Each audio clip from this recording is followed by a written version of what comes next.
新德市香山区有一个纳鲁湾部落，住伫内面的人是1982年对台东县比山部落徙来居民，也是台湾西海岸唯一湾海阿美族部落。最近为着要美化这环境，特别找艺术家参居民做伙，把附近的布花为原住民的元素起来。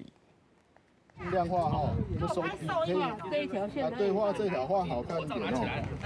手提画笔甲布花的壁画出色彩丰富的图样，有原住民的都亭，也有大海的风貌，看起来水当当。参加的民众讲，希望透过彩绘，未来会当游客一看就知影，这是原住民部落。让那些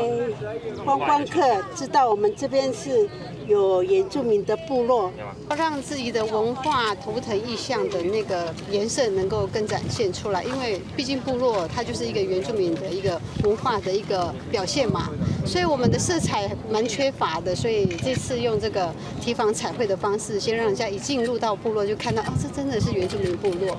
新竹香山有一个纳鲁湾部落，是1980年阿美族头目李金文驶渔船对台东来到新竹渔港讨炭，才开始有阿美族原住民在这生活。演过这段故事，也是这届创作主题。阿美族他们的一些文化图腾，例如说太阳的符号啊，或是红白黑蓝这些，其实这个都是阿美族他们的文化背景。我们就想说，把这个阿美族的同胞，然后跨海来，就是绕过北台湾，然后来到新竹的这一段历程，把它画出来。壁画内容除了有在地原住民发展过程，还有新竹东门城以及一项代表新竹的意象图样，将纳鲁湾部落甲新竹的关系拢画出来，来增加在地人文特色。记者杜文和新竹报道。